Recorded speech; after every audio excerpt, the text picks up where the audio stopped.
అందరికీ నమస్కారం. ఈరోజు ముఖ్యమంత్రి గౌరవనీయులు చంద్రబాబు నాయుడు గారి అధ్యక్షతన కేబినెట్ మీటింగ్ సచివాలయంలో జరిగింది. 13వ కేబినెట్ మీటింగ్. ఈ కేబినెట్ మీటింగ్లో ముఖ్యంగా రాష్ట్ర ఆర్థిక పరిస్థితిని, దేశంలో రాష్ట్ర పరిస్థితిని మెరుగుపరచడానికి కావాల్సిన కొన్ని పాలసీస్కి కేబినెట్ ఆమోదం తెలపడం జరిగింది.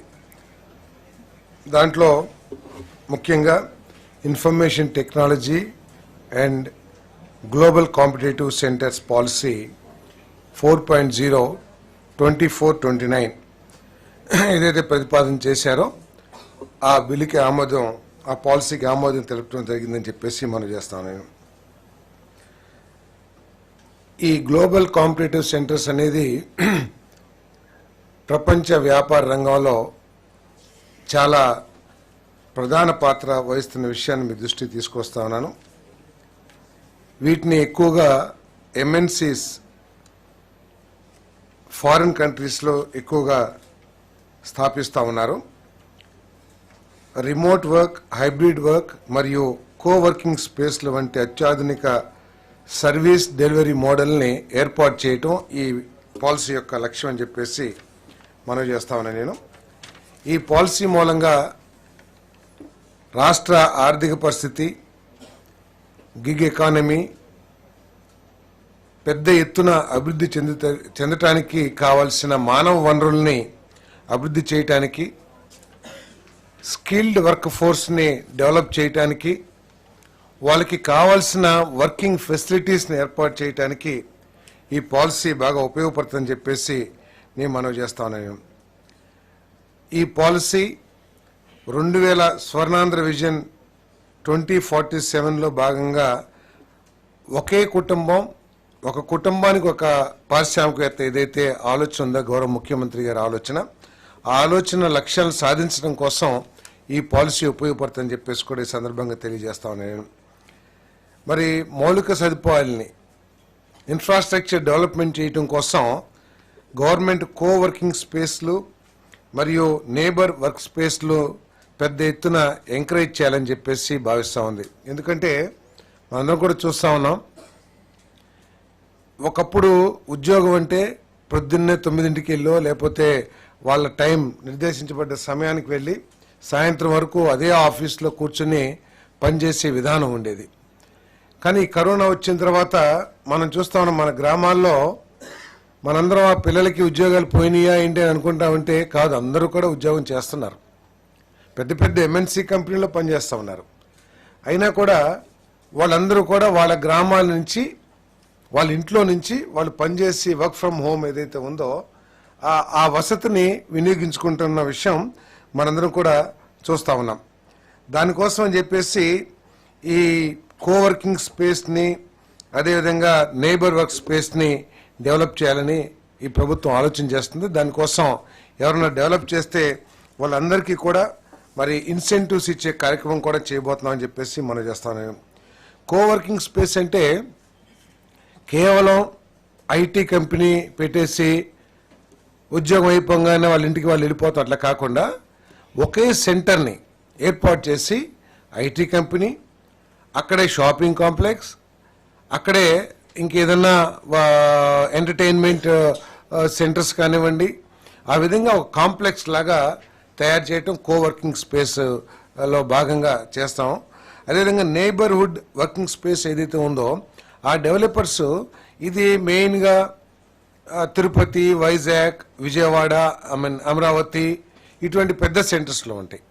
దీనికి అనుబంధంగా పల్లెటూరులో కూడా లేకపోతే చిన్న చిన్న సెంటర్ మండల హెడ్ క్వార్టర్స్లో కూడా ఈ కోవర్కింగ్ స్పేస్ ఏర్పాటు చేసి అక్కడ ఆ విలేజెస్లో కూడా వాళ్ళందరూ కూడా పనిచేసే ఎన్విరాన్మెంట్ని కల్పించాలనేది ఈ పాలసీ యొక్క లక్ష్యం అని చెప్పేసి మనం చేస్తా ఉన్నాను. నేను దాంట్లో కోవర్కింగ్ స్పేస్ డెవలపర్స్కి అంటే మినిమం 100 సీట్స్ 10,000 స్క్వేర్ ఫీట్ ఉండే స్పేస్ని డెవలప్ చేయాలి. అటువంటి వాళ్ళకి 50% కేపెక్స్ కాస్ట్లో సబ్సిడీ ఇవ్వడం జరుగుతుందని చెప్పేసి మనం చేస్తాను. అదేవిధంగా మ్యాక్సిమం 2,000 రూపాయలు పర్ స్క్వేర్ ఫీట్, అంటే సపోజ్ ఒక 1000 స్క్వేర్ ఫీట్ డెవలప్ మినిమం 10,000 చేయాలి. 10,000 స్క్వేర్ ఫీట్ చేస్తే మ్యాక్సిమం 2,000 రూపాయలు పర్ స్క్వేర్ ఫీట్ సబ్సిడీ ఇచ్చే కార్యక్రమం చేస్తున్నామని చెప్పేసి మనం చేస్తాను. మరి అదేవిధంగా ఈ subsidy 50% of the building space కట్టడం కానీ అది అయినాకే రిలీజ్ చేస్తారని చెప్పేసి కూడా ఈ సందర్భంగా తెలియజేస్తాను. అదేవిధంగా 2,000 రూపీస్ పర్ సీట్, అంటే ఒక 100 మందికి గనక వర్కింగ్ స్పేస్ ఏర్పాటు చేస్తే ఆ 100 మందికి 2,000 రూపీస్ కాడికని 2 lakhs రూపీస్ 6 monthsకి ఇన్సెంటివ్గా ఇచ్చే కార్యక్రమం కూడా చేయబోతుందని చెప్పేసి మనం చేస్తాను. అదేవిధంగా నేబర్హుడ్ వర్కింగ్ స్పేస్ ఏదైతే ఉందో గ్రామాల్లో లేకపోతే మండల హెడ్ క్వార్టర్స్లో ఏదైతే స్టార్ట్ చేస్తారో అక్కడ మినిమం 10 సీట్లు, అంటే 10 వర్క్ స్టేషన్స్ కావాలి. Minimum 1,000 square feet developed area ఉండాలి. అంటే ఒక చిన్న స్పేస్లో కూడా దాంట్లో ఒక 10 మంది పనిచేస్తే ఆ మండల హెడ్ క్వార్టర్స్లో వాళ్ళకి 50% కేపెక్స్ కాస్ట్, అదేవిధంగా 1,000 rupees per square feet, 80% subsidy release చేస్తాం. అది 50% వర్క్ అయిపోయిన తర్వాత వాళ్ళకి 1,000 రూపీస్ పర్ సీట్. సపోజ్ ఒక 10 సీట్లు పెట్టారనుకోండి, 10,000 రూపాయలు 6 నెలల రూపాయలు 6 నెలలు ఇచ్చే స్కీమ్ ఇన్సెంటివ్స్ ఇస్తామని చెప్పేసి కూడా మీకు మనం చేస్తాను. అదేవిధంగా ఐటీ క్యాంపస్ అంటే మీకు తెలిసిందే, చాలా పెద్ద 5 లక్షలు పైబడి ఉండే ఫ్లోర్ ఏరియా ఏదైతే ఉంటుందో ఆ ఐటీ క్యాంపస్లో ఎవరైనా ఏర్పాటు చేస్తే వాళ్ళకి 50% క్యాపిటల్ సబ్సిడీ ఇస్తారు. 2,000 రూపాయలు పర్ స్క్వేర్ ఫీట్ ఇవ్వడం జరుగుతుంది, అదే 5 సంవత్సరాల్లో. అదేవిధంగా 30% ఇచ్చిన తర్వాత కన్స్ట్రక్షన్ అయిన తర్వాత ఈ సబ్సిడీ రిలీజ్ చేసే కార్యక్రమం చేస్తామని చెప్పేసి కూడా ఈ సందర్భంగా తెలియజేస్తాను. ఇవన్నీ ఏంటంటే ఈ రాష్ట్రాన్ని ఐటీ హబ్గా డెవలప్ చేయాలి. ఈ రాష్ట్రంలో చదువుకొని పైకి వస్తున్న అనేక మంది యువతీ యువకులకి ఉపాధి భరోసా కల్పించాలనే లక్ష్యంతో వీరందరి రాష్ట్ర ఆర్థిక పరిస్థితి అభివృద్ధి చెందాలనే లక్ష్యంతో ఈ పాలసీని తీసుకురావడం జరిగిందని చెప్పేసి మనం చేస్తాను. ఈ పాలసీ అట్టడుగు స్థాయిలో వ్యవస్థాపక సంస్కృతిని పెంపొందించడం, అదేవిధంగా ఆంధ్రప్రదేశ్లోని ప్రతి గ్రాడ్యుయేట్ను గ్లోబల్ మార్కెట్ స్థాయికి తీసుకువెళ్లేందుకు వారి జీతభత్యాలు, ఈ మధ్య మనం చూస్తూ ఉంటాం, ఇంజనీరింగ్ చదివినా కూడా 10,000కి 15,000 రూపాయలకి ఉద్యోగం చేసే పరిస్థితి మనం చూస్తూ ఉన్నాం. అట్లా కాకుండా వాళ్ళకి వారి గ్రామంలోనే ఇవన్నీ ఏర్పాటు చేసి అత్యధిక జీతాలు పొందే అవకాశం కల్పించడం కోసం ఈ పాలసీ తీసుకురావడం జరిగిందని చెప్పేసి మనం చేస్తాను. అదేవిధంగా INC policy, Andhra Pradesh textile apparel and garments policy 4.0 2429 ఏదైతే ప్రవేశపెట్టిందో ఆ పాలసీని కూడా కేబినెట్ ఆమోదించడం జరిగిందని చెప్పేసి మనం చేస్తాను. తక్కువ పెట్టుబడితో ఎక్కువ ఉద్యోగ అవకాశాలు కలిగిన రంగం ఈ రంగం అని చెప్పి అపెరల్ అండ్ గార్మెంట్స్ రంగం అని చెప్పేసి మనం చేస్తాను. వచ్చే 5 సంవత్సరాల్లో 10,000 కోట్ల పెట్టుబడి లక్ష్యంగా, అదేవిధంగా 2 లక్షల మందికి ఉద్యోగ అవకాశాలు సాధించే లక్ష్యంగా ఈ పాలసీని తీసుకురావడం జరిగిందని చెప్పేసి మనం చేస్తాను. ఈ 24-29 సమయంలో దాదాపు $1 బిలియన్ ఎగుమతిని సాధించాలని చెప్పేసి ఈ ప్రభుత్వం ఈ కుటుంబ ప్రభుత్వం ఈ పాలసీ ద్వారా లక్ష్యంగా పెట్టుకుందని చెప్పేసి మనం చేస్తాం. మరి మన రాష్ట్రంలో దీంట్లో నైపుణ్యం కలిగిన జనాభా చాలా ఎక్కువగా ఉన్న విషయం మనకు తెలిసిందే. పద్మశాలీలు కానివ్వండి, ఏదైతే చేనేత కార్మికులు ఉన్నారో వాళ్ళందరికీ కూడా మెరుగ్గా ఉంటుందని చెప్పేసి కూడా నేను మనవి చేస్తాను. వీటి కోసం ఈ పార్క్స్ ఏర్పాటు చేయడమే కానీ మౌలిక వసతులు ఏర్పాటు చేయడమే కాకుండా రాయితీలు కూడా పెద్ద ఎత్తున ఇవ్వటం జరుగుతుందని చెప్పేసి మనం చేస్తాను. పీపీపీ మోడ్లో 5 టెక్స్టైల్ పార్క్స్ని కూడా ఏర్పాటు చేయాలనేది ఈ పాలసీ యొక్క లక్ష్యం అని చెప్పేసి మనం చేస్తా ఉన్నాను.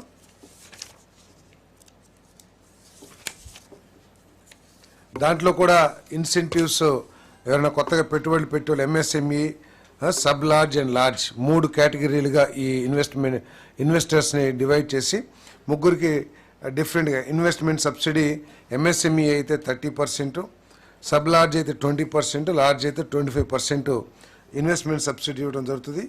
Women, BC, SC, ST, minorities, specially abled వాళ్ళందరికీ కూడా ఎంఎస్ఎంఈ అయితే 45% సబ్సిడీ, 25% సబ్ లార్జ్ యూనిట్స్కి, లార్జ్ యూనిట్స్కి 30%. అదేవిధంగా పవర్ కాస్ట్ ₹2 పర్ యూనిట్ అందరికీ కూడా. అదేవిధంగా ED charges exemption 50%, stamp duty and land conversion charges 100% అన్ని యూనిట్స్ కూడా.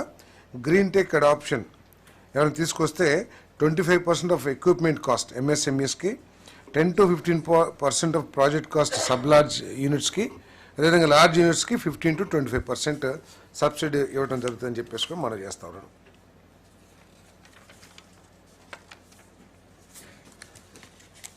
మౌలిక వసతులు, పెట్టుబడులు. ఆంధ్రప్రదేశ్ మ్యారిటైమ్ పాలసీ 4.0 ఏదైతే ప్రవేశపెట్టబడిందో దాన్ని కూడా కేబినెట్ ఆమోదించిందని చెప్పేసి మనం చేస్తాం.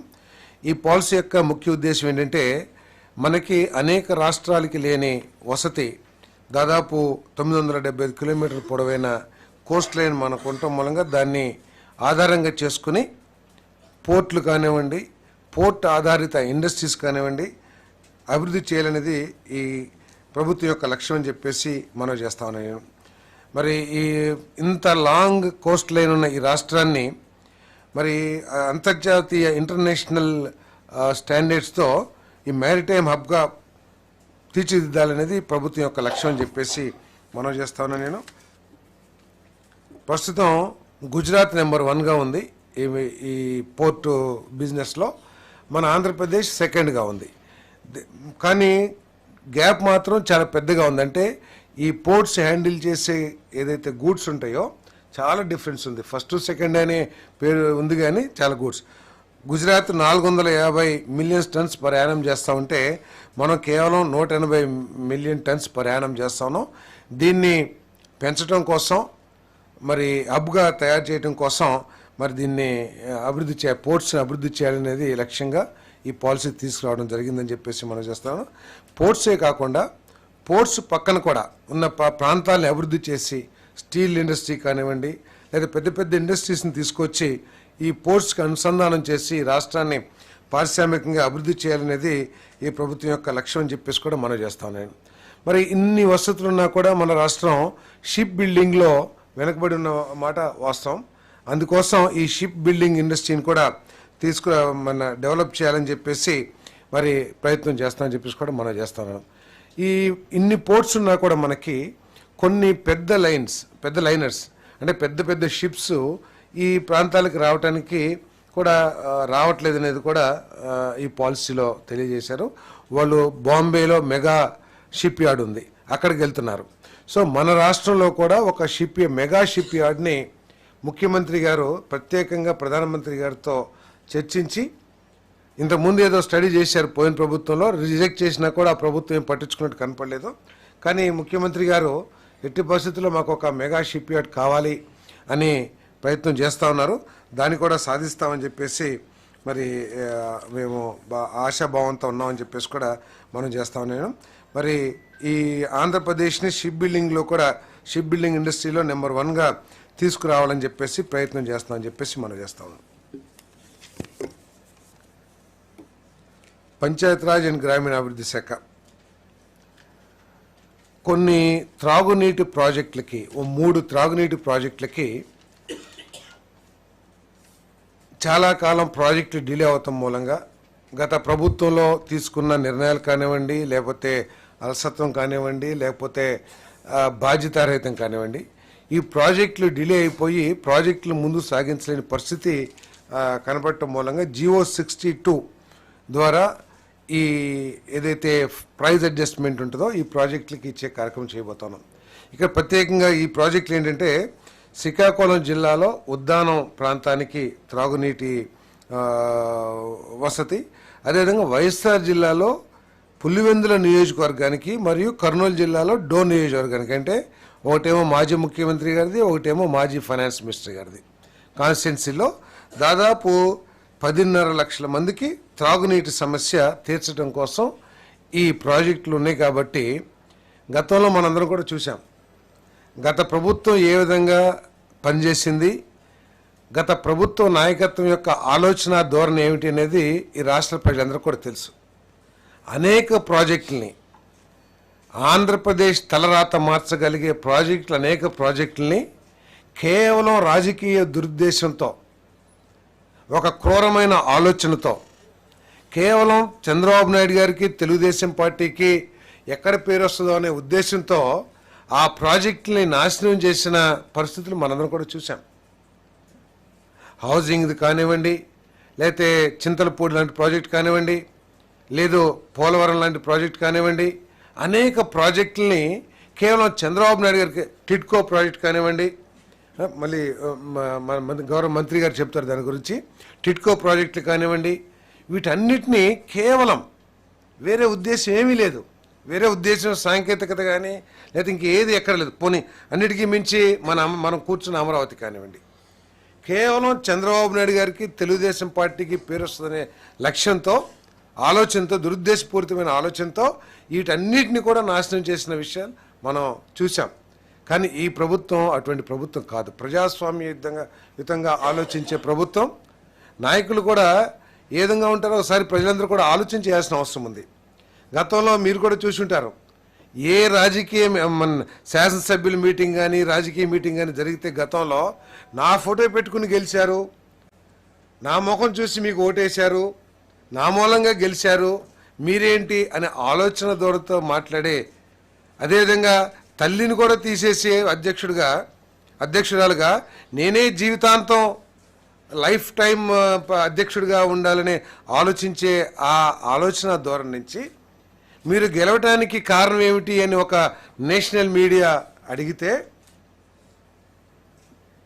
కూటమి ప్రభుత్వం గెలుపుకి, పార్టీల గెలుపుకి గత ప్రభుత్వం మీద ఉన్న వ్యతిరేకత, సరైన సమయంలో పవన్ కళ్యాణ్ గారు కానీ, భారతీయ జనతా పార్టీ కానీ తీసుకున్న నిర్ణయాలు కానివ్వండి, మా కార్యకర్తల కృషి కానివ్వండి, ఈ కూటమి ఘన విజయానికి కారణం అని చెప్పే ఆలోచన విధానానికి ఎంత మార్పు ఉందో, ఈరోజు ఏదైతే క్యాబినెట్ నిర్ణయం తీసుకుందో దానికి కూడా అంత తేడా ఉందని చెప్పేసి మనం చేస్తాము. గత ప్రభుత్వం విధ్వంసకరమైన ఆలోచనలతో అనేక రాష్ట్రానికి మేలు చేసి అనేక ప్రాజెక్టుల్ని ధ్వంసం చేస్తే, ఈ 3 పులివెందల గత ముఖ్యమంత్రి గారి కాన్స్టిట్యున్సీ దాదాపు 90%, 80%, 60% ప్రోగ్రెస్లో ఉన్న వర్క్స్కి ఈరోజు ప్రైజ్ అడ్జస్ట్మెంట్ ఇచ్చి వాళ్ళకి ఆ పనులు పూర్తి చేయడానికి ఈ ప్రభుత్వం నిర్ణయం తీసుకుందని చెప్పేసి నీటి ప్రాజెక్టులు. ఎందుకంటే అక్కడంతా కూడా డ్రాట్ ఏరియా, కరువులకి ఎక్కువగా గురయ్యే ప్రాంతాలు కాబట్టి కేవలం ప్రజల సమస్యలు దృష్టిలో పెట్టుకుని దీన్ని ఆమోదించడం కూడా జరిగిందని చెప్పేసి మనం చేస్తాం. గృహ నిర్మాణం, PMAY urban, PMAY Grameen, PMAY JANMAN 1.0 ఈ పథకం ద్వారా ఈ రాష్ట్రానికి కేటాయించబడి నిర్మాణం పూర్తి కాని గృహాలన్నింటినీ కూడా కొనసాగించి పూర్తి చేయడానికి కేబినెట్ ఆమోదం పొందడం జరిగిందని చెప్పేసి మనం చేస్తాం. నేను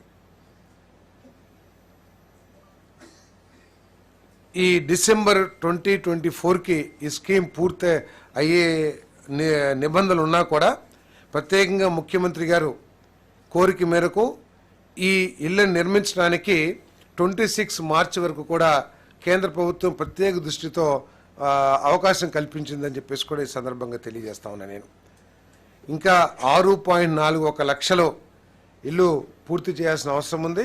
ఆ 6.41 లక్షలు అర్బను, అదేవిధంగా 1,09,000 గ్రామీణ్ ఈ ఇళ్లను కూడా పూర్తి చేయాలని చెప్పేసి కేబినెట్ నిర్ణయం తీసుకుందని చెప్పేసి మనం చేస్తాము. ఇప్పటి వరకు ఏదైతే మెటీరియల్స్ విధానం కానివ్వండి, లేదా 3 ఆప్షన్స్ కానివ్వండి నిర్మాణంలో, ఆ విధానాల్లోనే కొనసాగించాలని చెప్పేసి కూడా ఈ కేబినెట్ ఆమోదం తెలిపిందని చెప్పేసి ఈ సందర్భంగా తెలియజేస్తా ఉన్నాను. నేను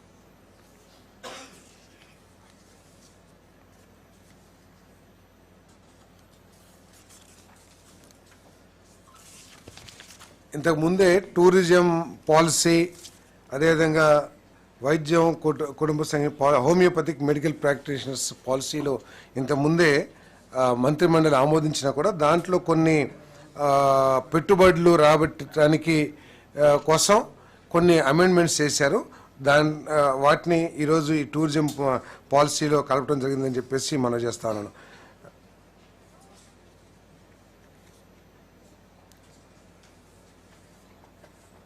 పర్యాటకంలో ఆంధ్రప్రదేశ్ అగ్రగామిగా నిలబెట్టేలా భారీగా పెట్టుబడులు రాబట్టడమే లక్ష్యంగా రాష్ట్రంలో కొత్త పర్యాటక విధానం రూపొందించడం జరిగింది.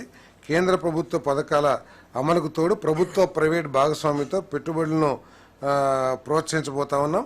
పర్యాటకుల్ని ఆకర్షించేలా temple, eco, adventure, wellness, agri tourism కలుపుతూ టూరిజం సర్క్యూట్లని ఏర్పాటు చేయబోతున్నాం అని చెప్పేసి కూడా ఈ పాలసీ ద్వారా మనం చేస్తా ఉన్నాను.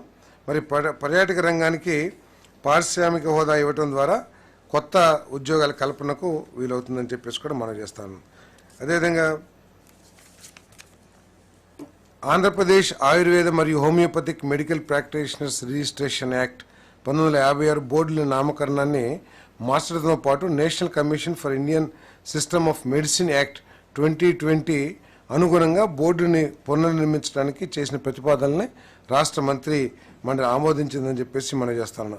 ప్రస్తుతం పిలువబడుతున్న ఆంధ్ర బోర్డ్ ఆఫ్ ఆయుర్వేదాన్ని ఇకపై Andhra Pradesh state medical council for Indian system of మెడిసిన్గా పిలువబడతా ఉంది. అలాగే ఆంధ్ర బోర్డ్ ఫర్ హోమియోపతిని ఇకపై Andhra Pradesh state medical council for హోమియోపతిగా పిలువబడతా ఉంది. ఇట్స్ ఓన్లీ కొంచెం చిన్న అమెండ్మెంట్స్. ఇంతకుముందే ఈ పాలసీని ఆమోదించాలని కూడా మనం చేస్తాను. ఇంకోటి INC Andhra Pradesh sustainable electric mobility policy 4.0 పాలసీని మంత్రిమండలి ఆమోదించిందని చెప్పేసి మనం చేస్తాను.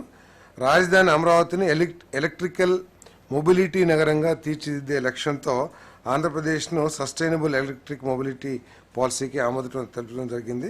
ఈ నూతన పాలసీ ద్వారా 30,000 కోట్లు ఇన్వెస్ట్మెంటు, దాదాపు 60,000 ఉద్యోగాలు వస్తాయని చెప్పేసి మనం చేస్తాను. అదేవిధంగా ఈ ఎలక్ట్రికల్ వెహికల్స్ కొంటే వివిధ సబ్సిడీస్ కూడా ఈ ప్రభుత్వం ప్రకటించిందని చెప్పేసి కూడా ఈ సందర్భంగా నేను తెలియజేస్తాను. ఇప్పుడు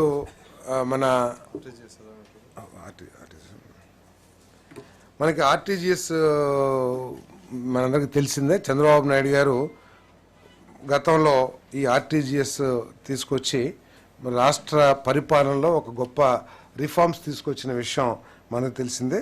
ఈరోజు రియల్ టైమ్ గవర్నెన్స్ 4.0 అమలు కోసం మరియు ఆర్ఎఫ్పిఎస్ ఫ్లోటింగ్ కోసం అనుమతించేందుకు చేసిన ప్రతిపాదనకు రాష్ట్ర మంత్రిమండలి ఆమోదం తెలిపింది. పౌర సేవలను సులభతరం చేయటం, పాలనలో వేగం పెంచడమే లక్ష్యంతో రియల్ టైమ్ గవర్నెన్స్ 4.0 అమలు చేయడానికి ప్రతిపాదించడం జరిగింది. అంటే దీంట్లో ఏంటంటే రేపు నుంచి ఈ వాట్సాప్ ద్వారానే అన్ని సర్టిఫికేట్స్, మీ డెత్ సర్టిఫికేట్ కానివ్వండి, డేట్ ఆఫ్ బర్త్ సర్టిఫికేట్ కానివ్వండి, మార్క్స్ మెమో కానివ్వండి, అనేక సేవల్ని ఈ వాట్సాప్ ద్వారానే చేయటానికి కూడా చర్యలు తీసుకోబోతున్నామని చెప్పేసి నేను మనవి చేస్తా ఉన్నాను. మరి అదేవిధంగా data integration, analytics and governance హబ్గా తీర్చిదిద్దడం ఈ పాలసీ యొక్క లక్ష్యం. Product development hub, multi source visual intelligence hub, artificial intelligence మరియు deep technology innovation hub, people's perception hub ఏర్పాటుతో పాటు వాతావరణ సంబంధిత అంశాల విశ్లేషణకై అవేర్ హబ్ కూడా ఏర్పాటుకి చర్యలు తీసుకుంటామని చెప్పేసి మనం చేస్తాం. అమరావతి రాజధాని అభివృద్ధి కార్యక్రమానికి 20 ఇంజనీరింగ్ పనులకి గౌరవ మంత్రివర్యులు మున్సిపల్ శాఖ మంత్రి నారాయణ గారు తెలియజేస్తారు.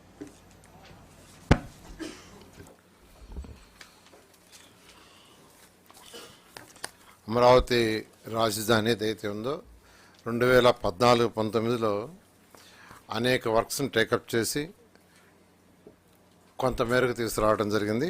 అయితే గత ప్రభుత్వం మూడు ముక్కలు ఆటాడి ఆ యొక్క అమరావతి రాజధాని పక్కన పడేసింది. అయితే ఈ ప్రభుత్వం వచ్చిన తర్వాత ఈ 6 నెలల్లో దానికున్న అనేక అడ్డంకులు, లీగల్ విషయాలు కానీ ఇవన్నీ కూడా యాక్చువల్గా దానికి డిఫరెంట్ కమిటీలు సీఈలతో, ఎందుకంటే గత 5 సంవత్సరాల్లో పనులు ఆగిపోయినాయి. పని వాళ్ళని క్యాన్సిల్ చేసి డ్రాప్ చేశారంటే చేయలే, ఏజెంట్లు అట్నే ఉంచేశారు. ఏజెంట్లు అలా వచ్చేసారు, వాళ్ళ ఇన్ఫ్రాస్ట్రక్చర్ ఇక్కడే ఉండిపోయింది, క్లోజ్ చేయలేదు. అయితే 5 సంవత్సరాల తర్వాత ఇప్పుడు చేయమంటే వాళ్ళు 5 సంవత్సరాల క్రితం 2017, 18, 19 ఇచ్చిన టెండర్లు ఇప్పుడు చేయలేమని వాళ్ళు చెప్పటం, దాని మీద అది క్లోజ్ చేయడానికి నిర్ణయించుకుని కమిటీ వేసాము. ఆ కమిటీని 24/7/24 తేదీ 7వ నెలలో సీఈలతో కమిటీ వేస్తే ఆ కమిటీ డిస్కస్ చేసి 30/10/24 అక్టోబర్ 30వ తేదీ సబ్మిట్ చేయడం జరిగింది.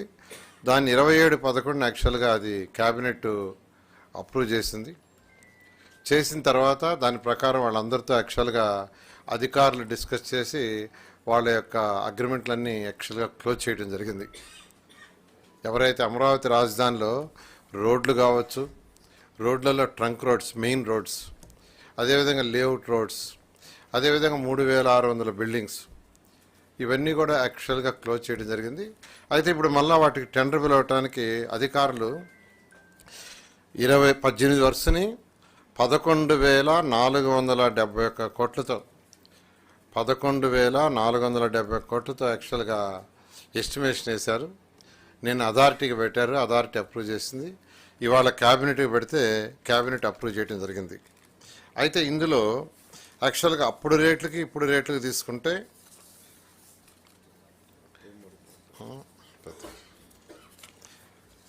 అంటే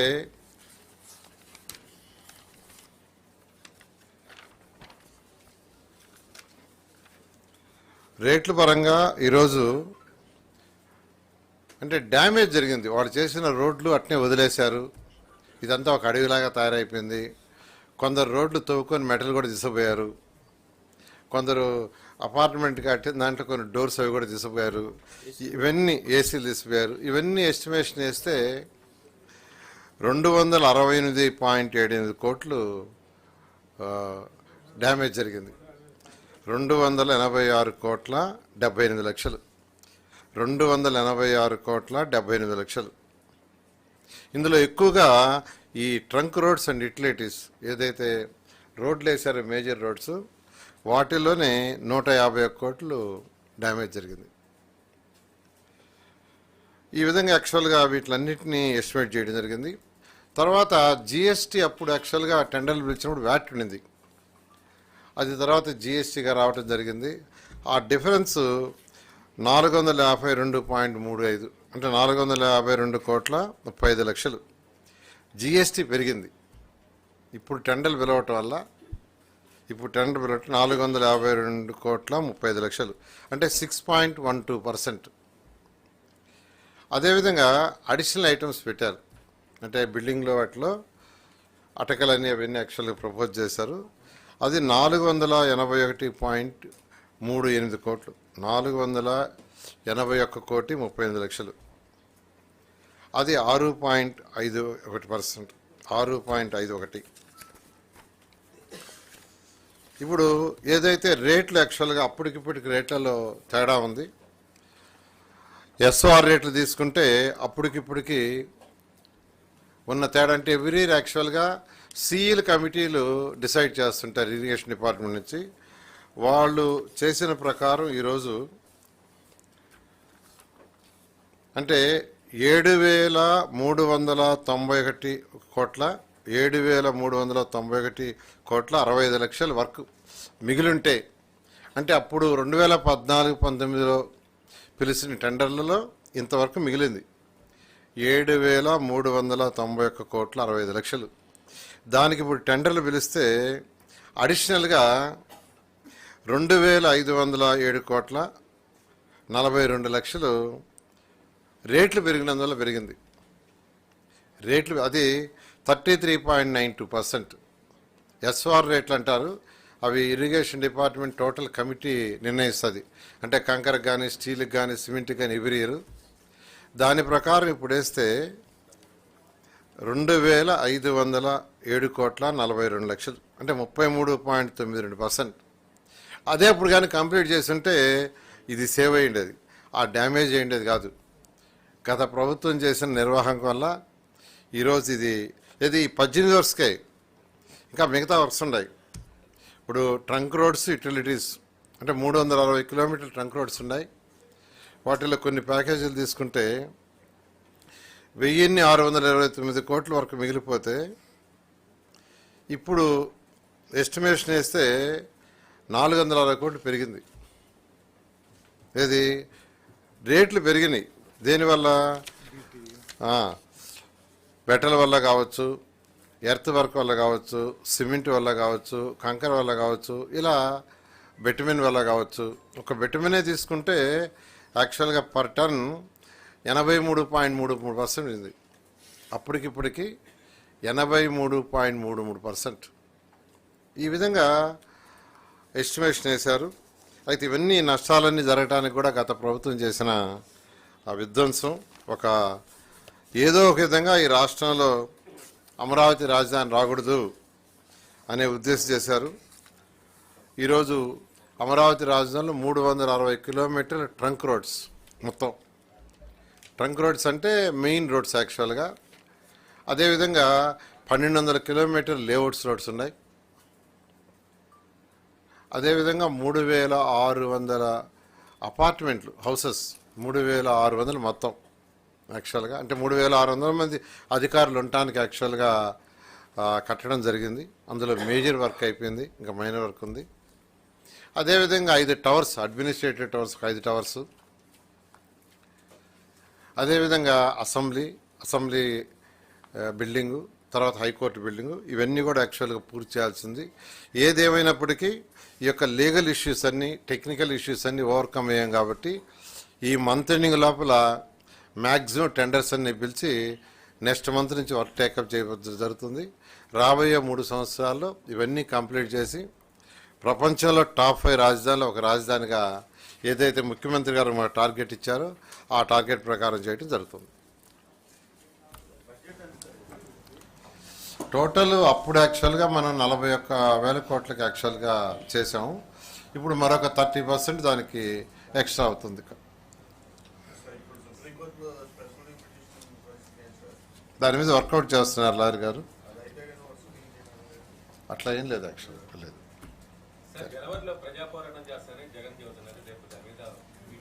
ఇంకేం పోరాటం ఆయన చేస్తుంది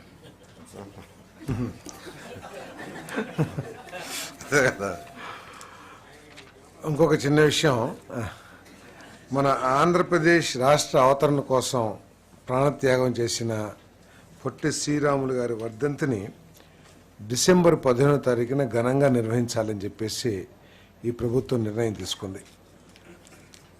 అదేవిధంగా ఐఎన్పిఆర్ నుంచి వారి జీవిత చరిత్ర మీద అన్ని సంఘటనలను కూడా తీసుకొచ్చి ఒక లఘు చిత్రాన్ని కూడా తయారు చేయాలని చెప్పేసి కూడా నిర్ణయం తీసుకుంటూ జరిగింది. అదేవిధంగా ఆయన జన్మస్థలం ఏదైతే ఉందో ఆ ఇంటిని ఒక మంచి మ్యూజియంగా కూడా తయారు చేయాలని, ఆయనకి సంబంధించిన ఫోటోగ్రాఫ్స్ కానివ్వండి, ఆయనకు సంబంధించిన ఏదైనా ఉంటే రిటర్న్ ఏమైనా ఉంటే వాటన్నింటినీ కూడా ఆ మ్యూజియంలో పొందుపరచాలని చెప్పేసి కూడా నిర్ణయం తీసుకోవడం జరిగిందని చెప్పేసి మనం చేస్తాను. తర్వాత ఈ జల్ జీవన్ మిషన్ ద్వారా, ఎందుకంటే గత ప్రభుత్వం ఇందాక నేను చెప్పినట్లు పూర్తిగా బాధ్యతారహితంగా ఉండి, ఎందుకంటే 50,000 కోట్ల ప్రాజెక్ట్ జల్ జీవన్ మిషన్ అనేది ఈ రాష్ట్రానికి. మిగతా రాష్ట్రాలన్నీ కూడా, తెలంగాణ లాంటి రాష్ట్రాలు అది త్రాగునీరు what that scheme Telangana mission Bhagiratha లాంటి పథకాలని ఆ ప్రజలకి త్రాగునీరు చేరవేయటానికి టేకప్ చేస్తే, మన ప్రభుత్వం వచ్చిన అవకాశాన్ని కూడా, గత ప్రభుత్వం వచ్చిన అవకాశాన్ని కూడా ఏ విధంగా నాశనం చేసిందో కూడా ఈ రాష్ట్ర ప్రజలు అర్థం చేసుకోవాల్సిన అవసరం ఉంది. 51,000 కోట్లతో ఏ రాష్ట్ర ప్రభుత్వం ఎవరైనా ఉన్నారండి ఇక్కడ అధికారంలో, సాధ్యమైద్దా అసలు అంత పెద్ద ప్రాజెక్ట్ని టేకప్ చేయటానికి? సో కనీసం ఆ ఇంగిత జ్ఞానం కూడా లేకుండా కావాల్సిన స్టేట్ షేర్ని అందుబాటులో రాకపోవటం మూలంగా ఆ ప్రాజెక్టు పూర్తిగా క్యాన్సిల్ అయిపోయే పరిస్థితికి వచ్చింది. ఇప్పుడు ప్రతి ప్రాజెక్టు కూడా కేంద్ర ప్రభుత్వం ఒక టైం లిమిట్తో 5 సంవత్సరాల్లో 10 సంవత్సరాలు తీసుకుని 10 సంవత్సరాలకు ఒక ప్రాజెక్ట్ని తయారు చేస్తుంది. యాక్చువల్గా ఈ జల్ జీవన్ మిషన్ పూర్తి అయిపోయే సమయం కూడా వచ్చేసింది. ఇప్పుడు చంద్రబాబు నాయుడు గారి ప్రయత్నం మూలంగా ఆ ప్రాజెక్ట్ని మళ్ళీ తిరిగి ప్రారంభించడానికి కూడా మరి చర్యలు తీసుకుంటున్నామని చెప్పేసి ఈ సందర్భంగా తెలియజేస్తాను. దీని మూలంగా రాష్ట్రానికి వచ్చిన నష్టం ఏంటో కూడా ప్రజలు అర్థం చేసుకోవాలి. 5 సంవత్సరాల క్రితం కనుక ఈ జల్ జీవన్ మిషన్ ద్వారా త్రాగునీరు పనులు పూర్తి చేసినట్లయితే ఈరోజు ఇప్పుడే గౌరవ మంత్రివర్యులు నారాయణ గారు చెప్పారు ఏ విధంగా రేట్లు పెరిగింది, హెచ్డిపి కానివ్వండి. ఇప్పుడు దీనంతా కూడా మెయిన్గా హెచ్డిపి పైపులు కావాలి. హెచ్డిపి రెజిన్ పెరగటం మూలంగా ప్రైస్ వేరియేషన్ ఎంత పెరుగుతుందో ఒకసారి ఆలోచన చేయండి. సో అదంతా కూడా ఆర్థిక భారమే కదా. సో అంటే ఎంత బాధ్యతారహితంగా చేశారో ఒకసారి ఆలోచించాలని చెప్పేసి మనం చేస్తున్నాం. అంతేకాకుండా గత ప్రభుత్వ నిబంధనలు కూడా ఏ విధంగా కాలు రాసేదో ఒకసారి ఆలోచించేయాలి. జల్ జీవన్ మిషన్ ఇచ్చినప్పుడు కేంద్ర ప్రభుత్వం సస్టైనబుల్ వాటర్ సోర్స్ అని చెప్పేసి స్పష్టంగా చెప్పారంటే పెద్ద చెరువు కానివ్వండి, రిజర్వాయర్ కానివ్వండి, నదులు కానివ్వండి, కాలువల ద్వారా వాటర్ని ప్రజలకి చేర్చాలని చెప్పేసి ఆ నీటిని చేయాలంటే అక్కడికక్కడ బోరు వేసేయటం, దాని ద్వారా వాటర్ ఇచ్చేయటం. అంటే నిబంధనల్ని అన్నిటినీ కూడా ఏ విధంగా కాలు రాశారో ఒకసారి ఆలోచించామని చెప్పేసి మనం చేస్తాం. ఈ ప్రాజెక్ట్ని మళ్ళీ తీసుకురావాలని చెప్పేసి మన ప్రీతమ ఉప ముఖ్యమంత్రి గారు పవన్ కళ్యాణ్ గారు, అదేవిధంగా పాదయాత్రలో ప్రత్యేకంగా రాయలసీమ జిల్లాల్లో ప్రజలు త్రాగునీటి కోసం ఎదుర్కొంటున్న సమస్యల్ని కల్లారా చూసిన లోకేష్ గారు దీని మీద ప్రత్యేకంగా క్యాబినెట్ మీటింగ్లో కూడా మాట్లాడటం జరిగిందని చెప్పేసి మనం చేస్తాను. అదేవిధంగా అధికారులు కూడా మరి సూచనలు చేయడం జరిగింది.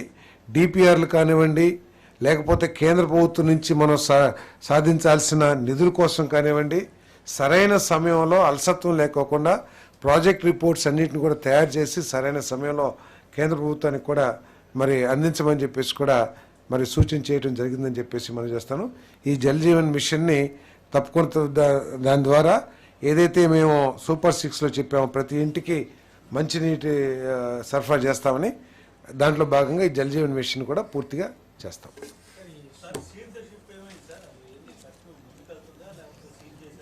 ఏదండి సార్, సీజ్ ది షిప్లో కేవలం రాష్ట్ర ప్రభుత్వం ఒక్కటే కాదు, కేంద్ర ప్రభుత్వం అన్నీ ఉన్నాయి.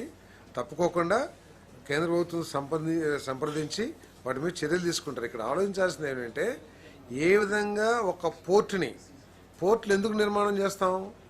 మన రాష్ట్ర ఆర్థిక అభివృద్ధిని, లేకపోతే మన రాష్ట్రంలో తయారయ్యే వస్తువుల్ని, లేకపోతే మన కర్షకులు కష్టపడి పండించిన పంటల్ని ఇతర దేశాలకు ఎగుమతి చేసి లాభాన్ని ఆర్జించడం కోసం మనం ఈ పోర్టులను వాడుకుంటాం. మన రాష్ట్ర ఎకనామికల్ డెవలప్మెంట్కి ఈ పోర్టులు ఉపయోగపడతాయి. కానీ ఈ పోర్టుల్ని ఇటువంటి కార్యక్రమాలకి వినియోగించడం, పేద ప్రజలకు ఇచ్చే బియ్యాన్ని తీసుకెళ్ళి సార్టెక్ ప్రతి రైస్ మిల్లు సార్టెక్ ఏర్పాటు చేయాలి, ప్రతి మిల్లు సార్టెక్ ఏర్పాటు చేయాలంటే మేము అనుకున్నాం పేదవాళ్ళందరికీ కూడా మంచి సార్టెక్ బియ్యం ఇస్తాం అనుకున్నాం. కాదు, ఈ బియ్యాన్ని అంతా తీసుకెళ్ళి కేవలం కాకినాడ పోర్టు పరిసర ప్రాంతాలను సార్టెక్ చేసేసి చక్కగా నైస్గా చేసి వాటిని ఎగుమతి చేసే సౌత్ ఆఫ్రికాకు ఎక్కడెక్కడ చేస్తారో అని తెలియదు. సో దీని మీద తప్పుకోకుండా ముఖ్యమంత్రి గారు, అదేవిధంగా ప్రీతమ ఉప ముఖ్యమంత్రి గారు ఇద్దరు కూడా సీరియస్గా తీసుకున్నారు. దీని మీద ఎటువంటి చర్యలు తీసుకోవాలో కూడా సీరియస్గా ఆలోచన చేస్తారు. ఏమండి లేదండి, అంటే ఒక మెగా పోర్ట్ని కేంద్ర ప్రభుత్వాన్ని శాంక్షన్ చేయమని అడుగుతా ఉన్నాం. ఏదైతే ఇప్పుడు మెగా పోర్ట్ ఒకటి బాంబేలో ఇస్తున్నారు. సో కొన్ని లైనర్స్ అంటే పెద్ద పెద్ద షిప్లు కేవలం మెగా పోర్ట్కు మాత్రమే వస్తాయి, అన్ని పోర్టులకి రాలేవయ్యి. సో అటువంటి మెగా పోర్ట్ని తీసుకురావాలని చెప్పేసి కేంద్ర ప్రభుత్వాన్ని ముఖ్యమంత్రి గారు కోరుతా ఉన్నారు. అంటే వాళ్ళు దుగ్గిరాజపట్నంలో ఎక్కడ చూసినట్టున్నారు, అది సూటబుల్ కాదని చెప్పేసి కేంద్ర ప్రభుత్వం రిజెక్ట్ చేసినట్లుంది. ఇప్పుడు ఇంకా మనకి 975 కిలోమీటర్స్ కోస్ట్ లైన్ ఉంది కాబట్టి దానికి తగ్గ అవకాశాలు, దానికి తగ్గ డెప్త్ అన్ని వాళ్ళు సర్వే చేసుకుని వాళ్ళు నిర్ణయిస్తారు.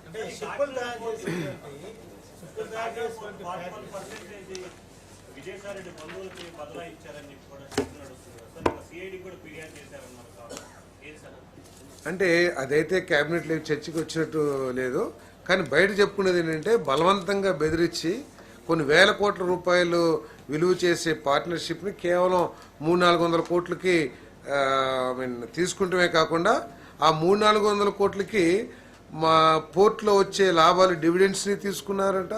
తర్వాత ఇంకేదో కూడా వస్తే దాన్ని కూడా తీసుకున్నారని బయట చెప్పుకుంటున్నాను మీలాంటి మిత్రులు. అంటే నేను ఎన్నో చెప్తున్నానండి, ఐఎన్పిఆర్ మినిస్టర్గా ఏమండి, అయితే నేను చదవలేదు. అయితే మీరు మీ దగ్గర మాట్లాడుతారు కదా, మీరు మీలాంటి నాకు కలిస్తే మాట్లాడితే తెలిసింది నాకు. బిల్డింగ్ గురించి చెప్పారు కదా sir. Yes, ship building already గతంలో విశాఖపట్నంలో షిప్ యార్డ్ ఉండేది. దాని తర్వాత అది అయితే షిప్ బిల్డింగ్ లేదని నేను అంటలా, ఉండాల్సిన స్థాయిలో మనకు అవకాశాలు ఉన్న స్థాయిలో పెద్ద ఎత్తున ఈ ఇండస్ట్రీ డెవలప్ కావాలనేది నేను చెప్పదలుచుకుంది. దాన్ని డెవలప్ చేయాలి రాష్ట్రంలో. ఇప్పుడు గుజరాత్ మెరిటైమ్లో నెంబర్ 1గా ఉంది. ఆ స్థాయికి మన రాష్ట్రాన్ని కూడా తీసుకెళ్ళాలనేది ఈ ప్రభుత్వం యొక్క లక్ష్యం. ఏమండి,